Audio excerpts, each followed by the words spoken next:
భక్తి రీతులు ఎన్ని ఉన్నాయి? ఆ భక్తి రూపాలను మాకు తెలియజేస్తారా?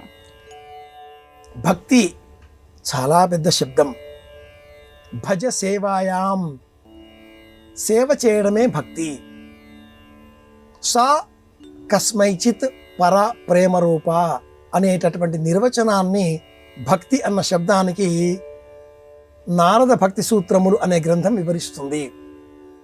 ఈ భక్తి నవవిధములు అని భాగవతం వివరించగా, ఈ వివరణ కాకుండా సారూప్య, సాలోక్య, సామీప్య, సాయుజ్య అనే చతుర్విధ భక్తి మార్గములను భక్తి రూపాలుగా సనాతన ధర్మం వేదాంత దర్శనంలో సూచిస్తుంది. సామీప్య, సారూప్య, సాలోక్య, సాయుజ్యములు ఈ 4 వరుస మెట్లు.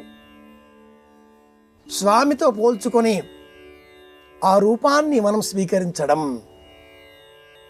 తిరునామములు ధరించడం కానీ, అంటే ఊర్ధ్వపుండ్రములు లేదా భస్మరేఖలు, సారూప్యము, సాలోక్యం, కైలాసానికి వెళ్ళాలి, వైకుంఠానికి వెళ్ళాలి అనే తపన, అలాగే సామీప్యం, స్వామి దగ్గరికి వెళ్ళాలి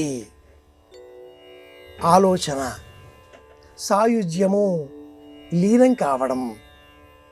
ఈ రకమైన మార్గాలను ద్వైత, అద్వైత, విశిష్టాద్వైత మార్గాలు మనకు సూచిస్తాయి. ఇది కాకుండా మరొక విధమైనటువంటి భక్తి వివేచన కూడా ఉన్నది.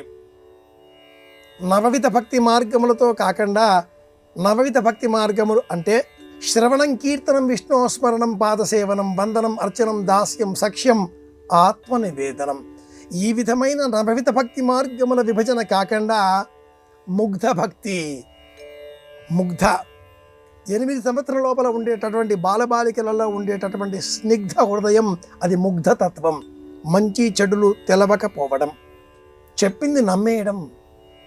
పరమేశ్వరుడు పాలు తాగుతాడా?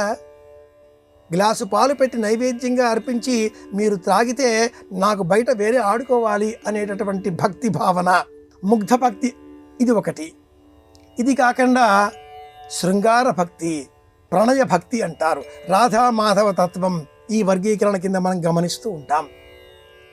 ఇవేవీ కాకుండా అలౌకిక భావనలతో శుద్ధ చైతన్య భక్తి. ఇక్కడ దైవం లేదు, నేను లేదు, చైతన్యమే నిర్గుణ నిర్వికార స్వరూపం. ఈ స్వరూపానికి ప్రతీకాత్మకంగా భావానందపూర్వకంగా ఓం ప్రణవాన్ని మాత్రమే ఉపాసన చేయడం. ఈ వరుస మెట్లలో ముందుగా శ్రవణం వినాలి. పరీక్షిత్తు విన్నాడు, పుణ్యం సముపార్జించుకున్నాడు.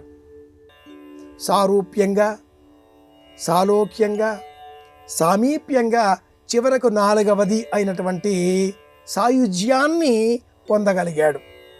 మనమంతా కూడా మన భక్తి అభీష్టాలకు అనుకూలంగా ఎవరిని పూజించినా, ఉపాసన చేసినా రాముడు, శివుడు, గణపతి, కుమారస్వామి, లలితా పరాశక్తి, మన అభీష్టాలకు అనుకూలంగా విశ్వాసం ఉండాలి, శ్రద్ధ ఉండాలి. ఈ 2 ఉన్నప్పుడే చతుర్విధ భక్తి మార్గాలు అనుకూలిస్తాయి. లేనితో పూజ పువ్వుల కష్టంగా చెప్పుకోవాలి.